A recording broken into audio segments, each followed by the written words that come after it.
Mga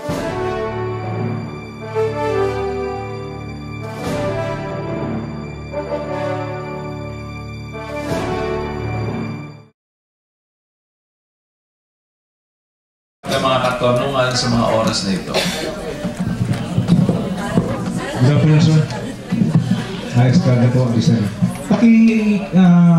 Turuan po ninyo kami yung laman po ng petisyon ni CJ Corona, yung supplemental na motion pinanggal yesterday.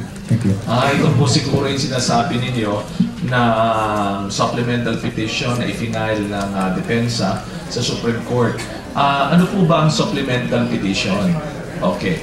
Sa batas po ba, meron tinatawag tayong amended petition and tinatawag tayong supplemental. Pag sinasabi po nating amended, ay mga bagay na hindi nasakop ng na-file na petition na maaring nakalimutan namin. Okay? Pero po ang final namin ay supplemental petition. Nangangahulugan ay merong mga bagay or mga instances na sa tingin namin may mga development matapos naming final na petisyon na sa tingin namin ay dapat namin idulog din sa harapan ng Supreme Court. Yun lang po. So kaya na supplemental petition. Opo. Sir, konektado po doon. Pakipaliwanag, ano po ba yung gusto niyo mangyari doon? Nagsusumbong lang ba kayo sa Supreme Court o gusto niyo mag-inhibit yung 5? Okay. Pero nabibigyan ko na ang kasama. Pero yung pagsabi doon, yung tungkol doon sa patuloy na napapansin na parang kumikiling yung mga ibang senator judges doon sa prosecution, ito yung karagdagan doon sa mga alegasyon na nagkakaroon ng grave abuse of discretion doon sa bahagi ng impeachment court. At doon nga sa ilalim ng ating saligang batas, tuwing merong grave abuse of discretion o paglalabis doon sa anumang sangay o instrumentalidad ng gobyerno, ito yung isang nasa kapangyarihan ng Korte Suprema na pwede nilang reviewin ang kanilang mga ginagawa. So ma'am, ito yung supplemental to the petition na declare this null and void, ganyan. Tapos, ang end nun is, yun nga, yung unang petition na null and void itong buong trial. Tama ba? Yung hindi inhibition. Yung hindi siya. Kasi ang motion to inhibit, fina-file mo yan doon sa korte kung saan dinidinig ang iyong yung kaso mo. At saka ang desisyon para mag-inhibit ay yung mismong senator judge. Pero ang resulta nga niyan, pagka hindi nag-inhibit pero meron ng pagkikiling, yun, pwede magkaroon ng grave abuse of discretion. Baka kasi ang inyong impression na nabanggit ang mga pangalan ng ilang senador sa supplemental petition ay kami ay humihingi ng inhibition. Hindi po.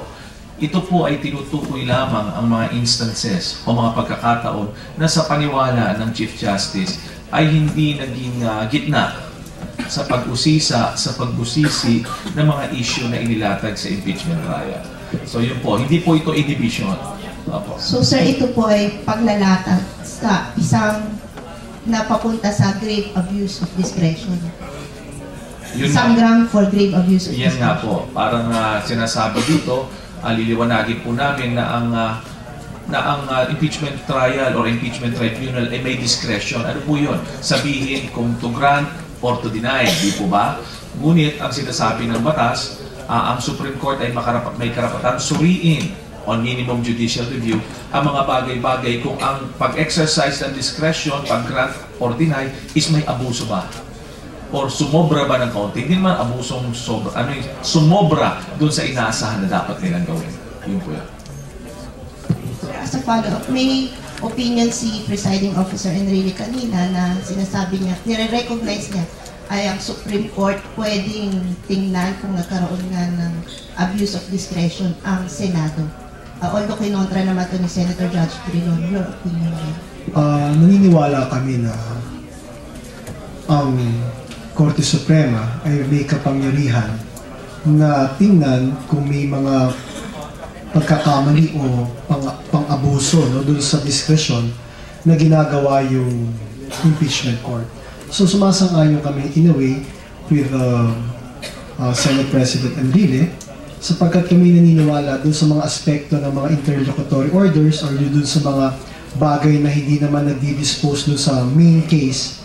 Pag meron mga pagkakamali diyan o meron pang abuso na nakikita o nagagawa, maaari tayong sumangguni sa Korte Suprema sapagkat kami naniniwala na sa pagkatapos ng lahat, ang Korte Suprema ay inatasan ng konstitusyon na mag-interpret ng batas, tingnan kung may pagkakamali dun sa paggamit dun sa batas, at tingnan kung meron pang abuso na ginagawang any government instrumentality sa pag-exercise ng kanilang discretion on a particular matter.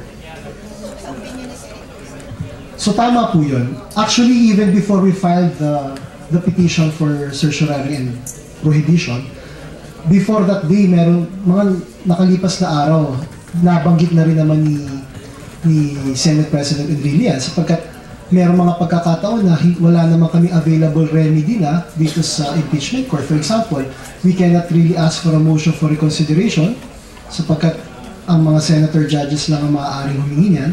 So, on those instances na pag wala na ho kaming available remedy or available recourse, maaari naman ho kaming sumangguni sa Korte Suprema. Kung makapagdagdag ako, no, maganda ito dahil ito isang patunay na nire-recognize nila ang nananatiling power ng ating Supreme Court ayon sa saligang batas. Sinabi dito na ang mga questions of law, interlocutory matters, pwedeng itulog sa Supreme Court. So this is good because we could seek refuge kung kinakailangan sa Supreme Court bilang isang constitutionally created body. Yun po yun. Before this impeachment trial started po, both sides naman stated na both are careful not to have this constitutional crisis na a clash of the Senate and the Supreme Court. Now, what is your opinion on the growing perception na your side daw po is painting the picture of a constitutional crisis? Well, we really take strong exception to that, no? Because in fact, the defense team has been very meticulous and we've been very consensuous on how we handle our case. In this particular case, itong kay Chief Justice Corona, no? We have played by the rules, we will live by the rules, and kung kinakailangan, we will also die by the rules. No? But sa amin kasi constitutional crisis na hindi namin nire-recognize. I think Tranquil and Karen would agree with me that as long as the institutions of government in a tripartite system, as long as these are all working, no, and functioning, you cannot say that there is already a constitutional crisis. Sabagat kahit meron tayong impeachment ngayon, tuloy-tuloy pa rin naman ang trabaho ng legislatura. Ang executive, I suppose, nagtatrabaho rin naman, ano? And the judiciary is still there, no, working and interpreting the laws. No? So, I don't find that there is anything sinister or may problema dito sa nangyayari sa atin ngayon. Let me address that question because he used the word growing perception. Perception is a specific meaning. Ang ibig sabihin dito, how people perceive it to be. Okay? Yan naman po ay depende sa tumitingin at sa opinion. So, ang sinasabi po natin dito is that walang constitutional crisis. Liwanagin po natin ito. In fact, makita natin, tumatalima at ginalang ng ating Senate Impeachment Court ang desisyon ng Supreme Court. So ito ay isang patunay that our three branches of government ay nag-ooperate in a good manner. Patuloy silang nagtatrabaho sa tatlong sangay sa separate branches of government na ito. No offense po, no? Pakituruan nga po ninyo ako, ano po ba yung Senator Judge na masasabi natin na ito ay hindi pumapabor sa kaninamang partido? Ano ba yan? Yan ba yung Senator Judge na nagtatanong lamang katulad ni Senator Hanasan kanina kung ano yung Bill of Rights or and so forth? O yan yung Senator Judge na nagre-request ng dokumento? Siguro, sagutin natin na klaro-klaro, no? Delikado tayo, gusto nila sagutin. Okay.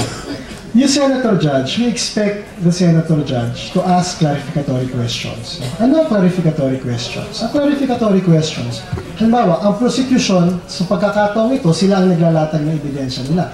Nagpapasok sila ngayon ng kanilang testigo, magtatanong sila. Kung meron mga sagot na hindi malinaw, ang Senator Judge maaaring tumayo at tatanungin, ano ba ang ibig sabihin mo dito sa ganitong pagkakataon na to? Okay, yan ang clarificatory questions. Okay, pangalawa, ano pa po pwedeng gawin ng Senator Judge? Pwede siya tumayo, on points of law, tatanungin niya, ano ba ang pinupunto mo dito? Ano ba ang pinuprebahan mo dito? Okay, yun, pwede mo yun. Pero kapag ka senator judge tumayo, tiningnan ng testigo, hindi pala, tiningnan muna ng prosecution, tapos tiningnan ng testigo, parang kung yung hindi ho nila nakuha, yung hindi ho nila na-elicit, ang makukuha mo, kung hindi mo man makuha, ngayon lang ako